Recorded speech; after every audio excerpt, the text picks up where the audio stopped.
The year is 2022. The place is a distillery in Brooklyn. Not old, not rustic. It is a laboratory of glass and steel. Julian Croft adjusts his glasses. He stares at a screen. The screen shows a graph, a series of sharp peaks and deep valleys. It is a gas chromatograph analysis, a chemical fingerprint. He is looking at the volatile compounds in a sample of juniper berries. He has seen hundreds of these reports, from Serbia, from Italy, from Macedonia. They are all predictably similar. A solid, reliable profile for making gin. This one is different. This one is an earthquake on a grid. Peaks of alpha-pinene he has never seen. A strange, floral note of linalool. A whisper of citrus from limonene that shouldn't be there. Not in juniper. Not like this. He turns to his head distiller, a young woman named Anya. "Where did you say these came from?" Anya checks a clipboard. A farm upstate, near the ridge. A guy named Elias Thorne. Julian leans back in his chair. He looks at the small Ziploc bag of berries on the steel table. They are smaller than the Balkan variety, darker, almost black, coated in a heavy pale blue yeast bloom. What did we pay? Anya flips a page. He asked for 22 a pound. Julian is silent. That is 4 times the market rate, 4 times what they pay for the best Italian harvest. Anya starts to speak. "I told him it was high, but he—" Julian holds up a hand. Silence. The hum of the HVAC system fills the room. "Pay it." Anya stares at him. He points to the screen. That profile. That is not a commodity. That is a place. That is a story. I want you to call Mr. Elias Thorne. Offer him a contract, 3 years, exclusive. Tell him we will take every berry he can harvest, every single one. Julian picks up a single berry from the bag. He rolls it between his thumb and forefinger. The waxy coating feels like history. He brings it to his nose. It smells of cold rock and pine and winter wind. It smells like something almost lost. This is the story of Elias Thorne. It is the story of a man who was told his life's work was a weed. This channel tells the stories of people like Elias, the quiet ones, the builders, the growers, the ones who prove the world wrong over decades, not days. If you believe these stories need to be told, subscribe to this channel. Because what happened to Elias Thorne began 30 years earlier, in a place that could not be more different from this glass and steel room. It began with a different kind of man, a kind man, and a refusal that was meant to protect. Let me take you back. The year is 1992. The place is a dusty office in the back of the regional farmers' co-op. The air smells of fertilizer, old paper, and stale coffee. Frank Miller sits behind a large metal desk. The desk is a fortress of invoices and seed catalogs. Frank is a good man. Everyone in the county would tell you so. He serves on the church board. He keeps the books for the volunteer fire department. He coached Little League for 15 years. His son is now the star pitcher for the high school team. Frank is a man of certainty. He is certain about seed depths. He is certain about commodity futures. He is certain about what grows here and what does not. His certainty is his service to the community. It has saved more than one farmer from a bad bet, from a risky experiment. Across the desk from him sits Elias Thorne. Elias is 20 years old. He is thin, wiry. He carries a quiet that makes people uncomfortable. His hands are clean, but the lines are etched with dirt that will never wash out. His family, the Thornes, used to be one of the biggest names in the valley. They farmed 3,000 acres of prime bottomland. Then the 80s came. The farm crisis, bad loans, worse weather. They lost it all, piece by piece, auction by auction. Frank Miller had watched it happen. It pained him. It genuinely did. All the Thorns had left was 160 acres of high country granite, a steep, rocky parcel everyone called Thorns Folly. It was land you couldn't plow, land you couldn't plant, land the bank didn't even want. On the floor between Elias's feet rests a burlap sack. It is neatly tied with binder twine. It holds about 50 pounds of something. Elias had carried it in himself. He did not ask for help. Frank clears his throat. A kind sound. A gentle sound. Elias, it's good to see you. How's your father doing? Elias nods. He's okay, Frank. Just that. He doesn't offer more. The silence returns. Frank gestures to the sack. So, what have you got for me, son? Elias reaches down. He pulls the twine. He opens the mouth of the sack and tilts it forward. A cascade of small, dark blue berries spills onto the dusty concrete floor. They are juniper berries, harvested by hand from the gnarled, ancient trees on Thorns Folly. Each one picked at its peak. Elias had spent a month walking those ridges, climbing through the rock falls. His hands are scratched and stained with pitch. He looks at Frank. His eyes hold a flicker of something, not hope, something more fragile, a question. Frank Miller leans forward. He puts his elbows on his knees. He picks up a few of the berries. He rolls them in his palm. He knows what they are. Of course he does. They grow everywhere up on the ridge. The deer eat them. The birds eat them. They are a part of the landscape, like the granite, like the wind. He looks at Elias's face. He sees the expectation there, the quiet, desperate work that went into filling that sack. And Frank Miller feels a pang of genuine sympathy. He feels a wave of fatherly concern. He wants to protect this boy, this last remnant of the Thorn family pride. He doesn't want to see him waste his life on this, on a fantasy. He puts a hand on Elias's shoulder. The hand is heavy. It is kind. Elias, he says, his voice soft, I can't buy these. Elias doesn't flinch. He just watches Frank's face. Frank continues, explaining. There's no market for them, son. No one wants them. We sell corn. We sell soy. We sell hay. Things that feed people. Things that feed cattle. These, Frank gestures to the berries on the floor. These are just weeds. The word hangs in the air. Weeds. It is not said with cruelty. It is said with the absolute certainty of a man who knows his business, a man who is trying to help. Just weeds, son. I can't write you a check for weeds. Now, listen to me. You've got that little 4-acre patch of flat ground up there, by the old house. I can front you the seed corn, a new hybrid, good yield potential. We can get you a small operating loan, get you back on your feet, get you planting something that pays, something real.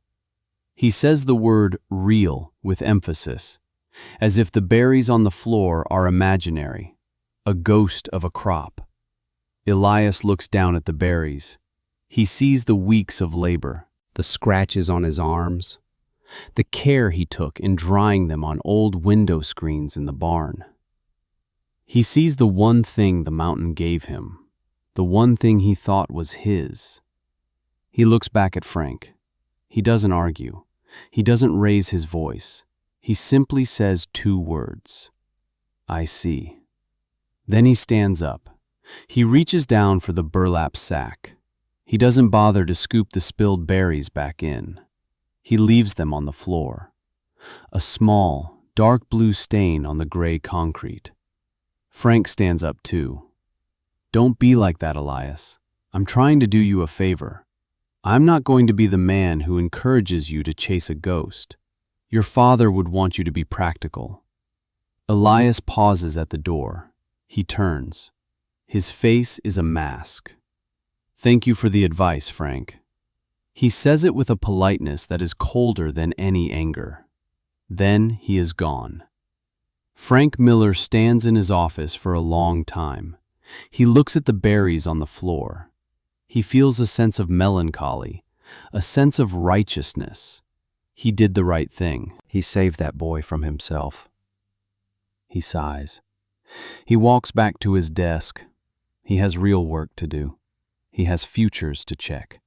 He has orders to fill. Later that afternoon, the janitor sweeps up the berries. He throws them in the dumpster with the coffee grounds and the trash. He doesn't give them a second thought. They are just weeds. Elias drove the old Ford pickup back up the mountain. The truck coughed and sputtered on the steep grade. The engine whined in second gear. Each lurch of the chassis was a familiar pain. He did not look at the valley below, the valley that used to be his. He kept his eyes on the dirt road ahead. He parked the truck beside the old farmhouse. The paint was peeling, the porch sagged, but the windows were clean. His father, Arthur, was sitting on the porch swing. He was a shadow of the man he once was.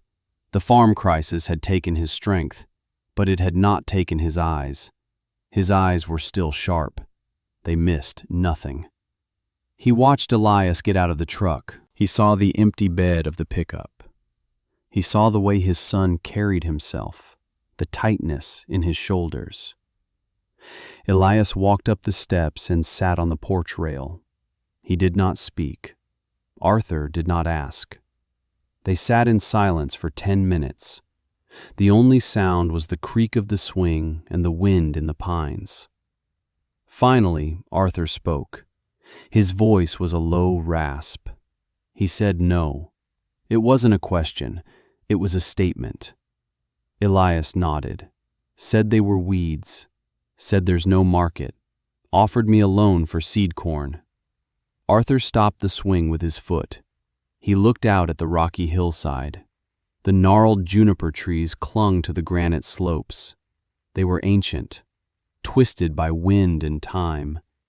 He looked at them for a long time. Then he looked at his son. Your great-grandmother, she came from the old country. She used to make a tea from those berries. In the winter, when the coughing sickness came through, she said they held the memory of the mountain. She said anything that can grow on bare rock is not a weed. It is a survivor. Arthur reached over and put a hand on his son's knee. His hand was gnarled like the trees, but it was steady. They took the fields, Elias. They took the barns. They took the river bottom. They can't take the rocks. They can't take the sky. The dirt is enough. What grows here is enough. You are enough. That was all he said. It was everything Elias needed to hear. Not a plan, not a solution, just belief. Quiet. Absolute. Elias stood up. He went into the barn. The barn was mostly empty. A few old tools hung on the walls, ghosts of a larger operation. In the corner were the drying racks he had built, old window screens propped up on sawhorses.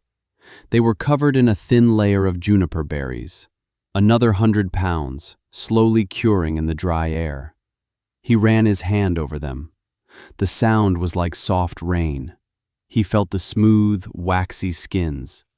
He thought of Frank Miller's kind, certain face. Just weeds, son. He thought of his father's quiet words. It is a survivor. Have you ever been told you couldn't do something? Not by an enemy, not by a rival, but by someone who genuinely believed they were protecting you. Someone whose kindness was a cage. That certainty, delivered with a gentle hand, is the most dangerous limitation there is. It cannot be fought with anger. It can only be disproven. Drop a comment and tell me if you've ever faced that kind of doubt. Because what Elias Thorne did next was not a fight. It was a long, quiet, lonely act of proof. He spent that winter in the local library. He didn't have internet at the farm. He used their computers. He read about botany. He read about essential oils. He read about the history of gin. He learned that for centuries gin was a medicine, an herbal remedy. He learned about terroir, the French word for how a place can have a taste. Wine had it, coffee had it. Why not Juniper? He started to think differently. He wasn't selling a commodity, he was selling a place. He was selling Thorne's folly. He was selling the memory of the mountain. He began to experiment. He bought a small, used copper still from an ad in the back of a magazine. It cost him $200, money he earned clearing brush for a neighbor. He wasn't making alcohol. He was making hydrosols, distilling the berries with steam to capture their aromatic compounds. He filled mason jars with the fragrant water. Each batch was different. He kept a logbook, a cheap spiral-bound notebook from the dollar store. Date of harvest, slope of the hill, north-facing, south-facing, weather conditions, drying time. He started to notice patterns. The berries from the wind-swept north slope were the most potent, the ones that had the hardest life. They had the sharpest, cleanest, most resonant flavor. They were survivors. He was not building a business, not yet. He was building a body of knowledge. He was learning the language of his land, the language Frank Miller could not hear, the language the co-op did not speak. He was proving his father right. The dirt is enough. The next spring, Elias did not plant corn. He spent his time on the ridges. He wasn't just harvesting anymore. He was tending. He cleared away competing shrubs from the base of the best trees. He pruned dead branches. He treated the ancient junipers not as a wild resource, but as an orchard, a vertical orchard of granite and pine. His work was noticed, not by everyone, but by a few. One of them was Silas Croft, no relation to the distiller in Brooklyn, just a coincidence of names. Silas was a retired biology teacher who lived down the road. He was in his 70s. He spent his days walking the hills, identifying plants. He saw Elias up on the ridge. He watched him for weeks. He saw the care Elias took. One day, Silas climbed the hill. He found Elias carefully sorting berries on a tarp, picking out any that were bruised or unripe. Silas watched for a minute in silence. Then he spoke. "You treat these trees like they're your children." Elias looked up, startled. He just nodded. Silas picked up a berry. He crushed it between his fingers and smelled it. "Extraordinary," he murmured. "The alpha-pinene is off the charts." Elias stared at him. "You know the chemistry?" Silas smiled. "I taught it for 40 years, son." "What are you doing with all this?" Elias hesitated. Then he told him about Frank Miller, about the co-op, about the word weeds. Silas listened patiently. He shook his head slowly. "Frank is a good man," he said, "but he sees the world in rows, corn rows, soybean rows. He doesn't have eyes for this. This is the wild edge. This is where the flavor is." "Have you ever heard of craft distilling?" Elias shook his head. Silas pulled a worn piece of paper from his pocket. It was a page torn from a magazine, an article about the rise of small-batch gin. Distillers looking for unique botanicals, looking for terroir. Silas had underlined 3 names, 3 distilleries. One in Oregon, one in Colorado, and one just starting up in Vermont. "They're looking for you, Elias," Silas said. "They just don't know it yet. You're not selling berries. You're selling this mountain. Don't ever let a man in an office tell you what your land is worth." Elias took the piece of paper. It felt heavier than a 100-pound sack of corn. That night, he wrote 3 letters, by hand, on his father's old stationery. He didn't make a sales pitch. He just told his story. He described the land, the trees, the weather. He described the taste of the berries, the scent of pine and cold stone. He included a small sample in each envelope, just a handful of berries, and a single page from his logbook showing the distillation notes for that batch. He mailed them from the small post office in the village. It cost him almost $6. He waited. A week passed. Nothing. 2 weeks. Nothing. Frank Miller drove by in his new Chevrolet truck. He saw Elias mending a fence and gave a friendly wave. A wave of pity. Elias just nodded back. At the end of the 3rd week, a package arrived. It was from the distillery in Vermont. Inside was a check for $200 and a note. It was handwritten. Mr. Thorne, these are the most remarkable juniper berries I have ever encountered. The check is for the sample. Please send us 50 pounds. Let us know your price. Elias held the check in his hand. $200 for a handful of weeds. He walked out to the porch where his father was sitting. He didn't say a word. He just handed Arthur the check. Arthur looked at it. He looked at the name of the distillery. He looked at the amount. He looked at his son. A slow smile spread across his face. It was the first time Elias had seen him smile like that in 10 years. "Well, son," Arthur said, his voice thick with emotion, "looks like your weeds are starting to pay." Elias felt something shift inside him. It wasn't triumph. It wasn't pride. It was the quiet, solid feeling of a foundation settling into bedrock. The work was just beginning, but for the first time, it felt real. This is where the story gets bigger. This is where one man's quiet work starts to ripple outwards. The 50 pounds sent to Vermont became 100. The distillery in Vermont won a silver medal at a competition in San Francisco. The distiller mentioned his source in an interview. "A man on a mountain in New York," he said. "Thorn Mountain Juniper." The distillery in Oregon called. They wanted a sample. Then they wanted 200 pounds. Elias set his price at $8 a pound. No one argued. He took the money from that first big sale. He didn't buy a new truck. He didn't fix the porch. He bought a new chainsaw, a steel, and he bought more drying racks, and he paid the property taxes for the year, cash. The community started to notice. The talk at the diner shifted. At first, it was disbelief. Old Man Thorne's boy is selling weeds to a liquor company? Then it turned to grudging respect. Heard Elias got $8 a pound for those berries. Can you believe that? Frank Miller heard the talk. He didn't believe it, not at first. He thought it was an exaggeration, a fluke. But then he saw Elias at the hardware store. Elias was buying high-tensile fencing wire, the best kind, the most expensive. He paid with a roll of cash. Frank stood in the aisle, holding a bag of fertilizer, and watched. He felt something he couldn't quite name. It wasn't jealousy. It was a crack in his certainty, a small hairline fracture in the foundation of his world. Some neighbors were supportive.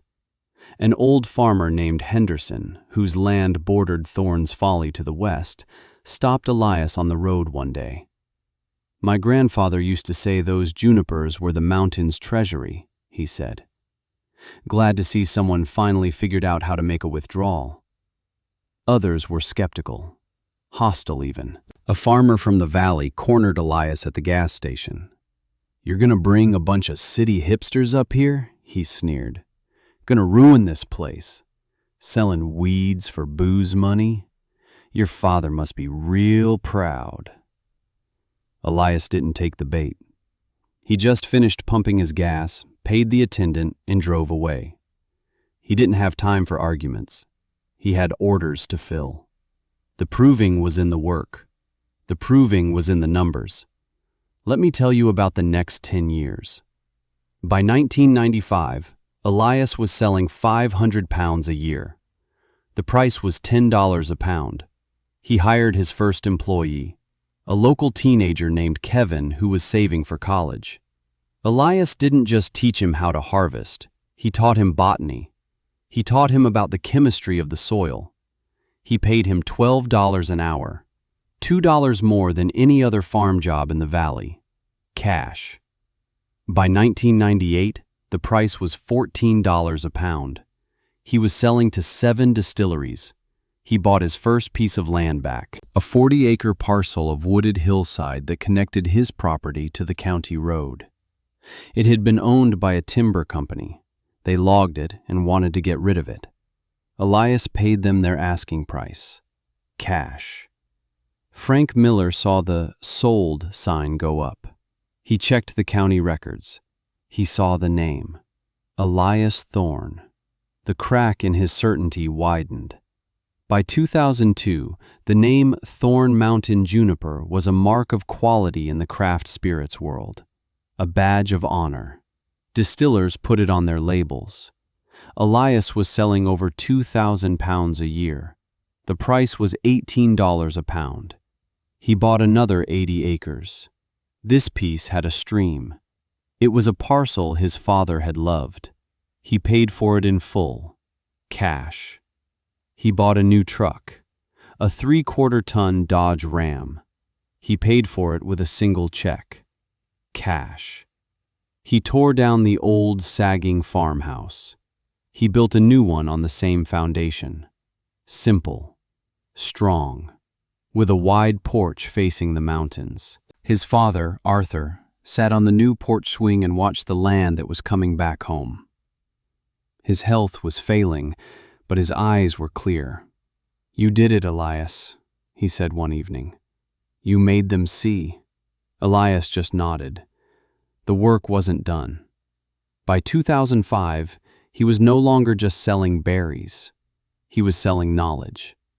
He hosted a workshop for other farmers in the region, farmers with marginal land, rocky hillsides, land the co-op ignored. He taught them how to identify and sustainably harvest wild botanicals, not just juniper, elderflower, yarrow, wild rose hips. He taught them about drying, about quality control. He created a growers cooperative, the Thorne Mountain Growers Association. He set a floor price for all of them. He handled the marketing, the sales. He took a small 5% commission to cover his costs. Frank Miller heard about the cooperative. Some of the farmers in it were men he had turned down for loans, men he had told to stick to corn. He saw them buying new equipment, paying off their debts. He saw the life coming back to the hills, the places he had written off.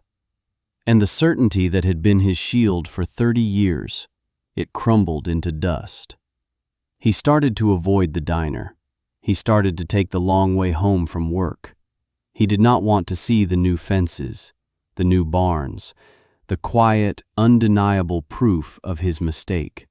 He was a good man who had given bad advice, and he was a proud man who did not know how to admit he was wrong. He just watched from a distance, a quiet witness to the world he had failed to see.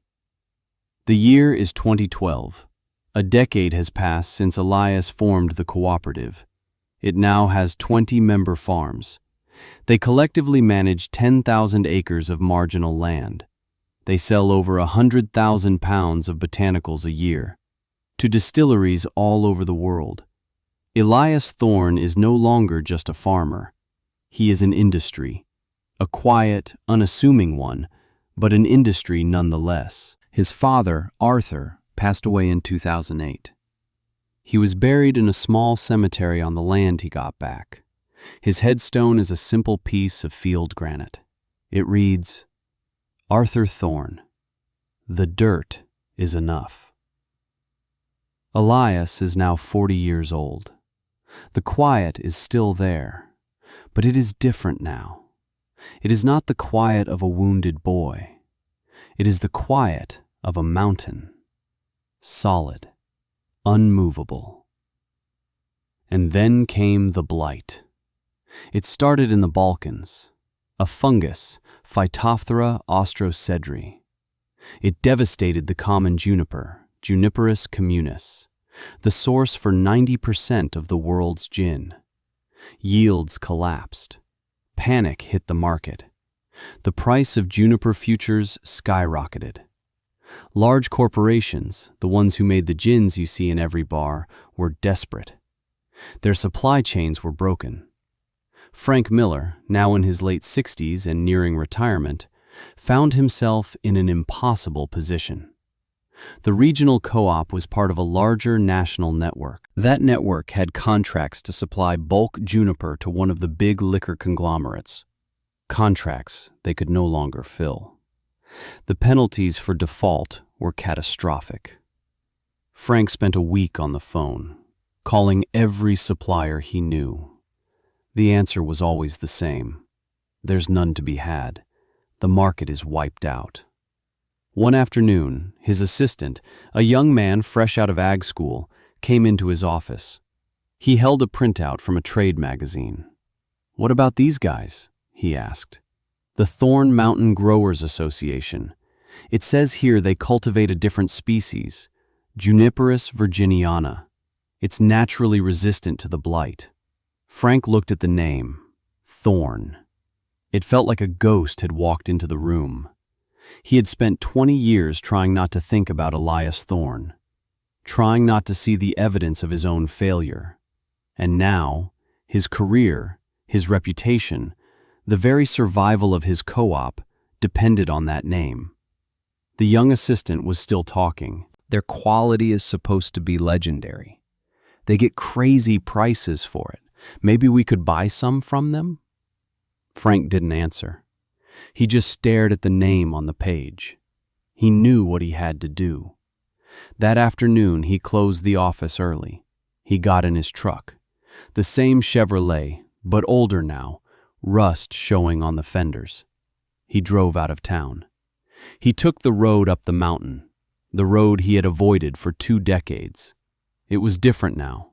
It was wider, paved. He drove past farms he didn't recognize. Neat houses, new barns, fences in good repair. He saw the signs. Henderson Farm, member, Thorn Mountain Growers Association. Croft Meadows, member, Thorn Mountain Growers Association. Each sign was a quiet judgment. He finally reached the turnoff for Thorn's Folly. It was no longer a folly. A professionally painted sign stood at the entrance. Thorn Mountain Botanicals, headquarters of the Thorn Mountain Growers Association, by appointment only. Frank drove up the long, winding driveway. He parked in a designated visitor spot. The old, peeling farmhouse was gone. In its place stood a beautiful, modern building of wood and glass that seemed to grow out of the hillside. It was an office, a lab, a sorting facility. He saw Elias through a large window. He was standing at a long, stainless steel table, examining a tray of herbs with 2 other people. He looked at peace. Frank took a deep breath. He got out of his truck. He felt old. He walked to the entrance and stepped inside. The air smelled of pine and mint and dry earth. Elias looked up. His eyes met Frank's. There was no surprise in them, no triumph, just a quiet recognition. Frank. Elias walked over. He was no longer the thin, wiry boy from the co-op office. He was a man in his prime, confident, grounded. "What can I do for you?" Frank's carefully rehearsed speech evaporated. The words caught in his throat. "Elias," he began, his voice raspy. We have a problem. The blight. We can't source any juniper. We have contracts. We're going to lose everything." He looked at Elias, the man who held his fate in his hands. "I need to buy juniper, Elias. Whatever you can spare. I'll pay top dollar. Whatever you're asking." Elias was silent for a long moment. He looked past Frank, out the window, toward the mountains. His mountains. Then he looked back at Frank. His voice was not cold, it was not angry, it was factual. "I don't have any to spare, Frank. My harvest is sold out. So is the harvest of every member of our co-op. Our contracts are signed 3 years in advance." Frank's face fell. He looked defeated. "Of course," he said. "Of course they are." He started to turn away, but Elias spoke again. "One more thing, Frank." Frank stopped. Elias looked him directly in the eye. The power dynamic of 20 years ago was perfectly inverted. The kind man asking for help, the quiet boy holding all the cards. But Elias didn't use that power to crush him. He used it to deliver a quiet, devastating truth. "You called them weeds." Frank flinched, as if struck. Elias continued, his voice level. "The people I sell to, they don't just pay me for the berries. They pay me for the knowledge, for the land, for the story. They don't think my life's work is a weed. That's the difference. It's not about the money. It never was. It was about being seen for what you are, not what someone else decides you should be." Frank Miller stood there, in the beautiful building built on a foundation of weeds, and for the first time in his life, he had nothing to say. He had been wrong. Not just wrong about juniper berries, wrong about a person. Wrong in a way that had cost him nothing, but had cost Elias everything and given him everything in return. He just nodded, a small, broken gesture, and he walked out. He got in his old truck and drove back down the mountain, leaving the world he had failed to see behind him. The story does not end there, because a true legacy is not what you build for yourself. It is what you build for others. Elias Thorne did not gloat over Frank's defeat. He did not celebrate the co-op's struggle. The next day, he called a meeting of his association's board. He told them about Frank's visit. He told them about the blight and the desperation of the big companies. Then he made a proposal. He proposed they set aside 5% of their next harvest, a strategic reserve, not to be sold to the highest bidder, but to be offered, at a fair but not exorbitant price, to smaller, regional distilleries, the ones who would be hurt most by the supply chain collapse, the ones who couldn't compete with the corporate giants. "We were small once," he told the board. "We were on the outside. We can't pull the ladder up behind us."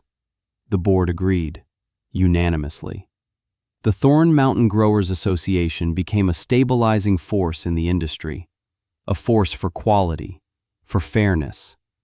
But the legacy runs deeper than that. In 2015, Elias endowed a scholarship at the local community college, the Arthur Thorne Memorial Scholarship for Sustainable Agriculture.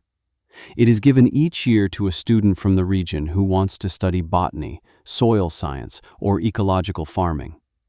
It is for the kids who want to work the land, not just the flat, easy land, but the hard land, the marginal land, the land full of possibilities that others might call weeds. The first recipient was Kevin, the boy Elias hired all those years ago. He used the money to get a degree in fermentation science. He now works as the head distiller for a major craft brand in Colorado, a brand that proudly features Thorne Mountain Juniper on its label. The second recipient was the daughter of one of the co-op farmers. She used it to start her own business cultivating native flowers for the floral industry. The ripple effect. A quiet man on a lonely mountain proving a kind man wrong, and in doing so, creating a new economy for his entire region. The old Thorne farmhouse is gone, but in the lobby of the new headquarters, there is a single object on the wall. It is mounted in a simple glass case. It is an old leather harvesting bag. The leather is cracked and stained dark with the pitch of 1,000,000 berries. The strap is worn smooth from decades of use. It was his father's bag, the one he used, the one Elias used in those first lonely years. Sometimes, a young farmer, a scholarship winner, or a visiting distiller will stand before it. They will look at the simple, worn-out object. They will see the scratches, the stains, the history. They touch the glass, they close their eyes, and they understand. They understand that it is not just a bag, it is a vessel of belief. It is the physical proof that one person's weed is another person's treasure, that one person's folly is another's fortune. It is a monument to the quietest, loneliest, and most powerful fight there is. The fight to disprove someone who is certain they are being kind. The fight against the gentle, well-meaning hand that holds you down. Right now, somewhere in the world, someone is sitting in an office, across a desk from a person of authority, a kind person, a good person, and they are being told that their idea is unworkable, that their passion has no market, that their land, their talent, their dream is a weed. They are being offered a loan for seed corn, a practical path, a safe bet. They are being protected from their own vision. This story is for them. The story of Elias Thorne is a reminder that the most dangerous limitations are not the ones the world imposes on you with malice. They are the ones it imposes with concern. The certainty of others is a cage built from the best intentions, and the only key that fits the lock is decades of quiet work. It is the lonely, thankless, invisible labor of proving them wrong. Not with arguments, not with anger, but with results. With a harvest they never thought was possible. Elias Thorne did not set out to build an industry. He set out to prove to one kind man and to himself that he was not wasting his life. He set out to prove that the land his family had left was not worthless, that the dirt was enough. His story is a testament to a simple, powerful truth. The world is full of people who will tell you what is and is not possible. They will draw lines on maps. They will create categories: crop, weed, asset, liability, success, failure. Do not let their certainty become your reality. Walk your own ridge. Learn the language of your own unique place in this world. Find the value in what others have discarded. Because the harshest ground often produces the most resilient fruit, the most profound flavor, the most enduring strength. If this story of quiet perseverance resonated with you, subscribe to our channel. We tell the stories that are often overlooked, the stories of the builders, the growers, the innovators who work in silence. And in the comments below, tell us about a weed in your life, a passion, a project, an idea that others dismissed, but that you continue to cultivate. Finally, share this story. Share it with someone who needs to hear it, someone who is standing at a crossroads, someone who just had a kind door closed in their face. Share it as a reminder that their work is not in vain, that their harvest is coming, and it will be worth the wait.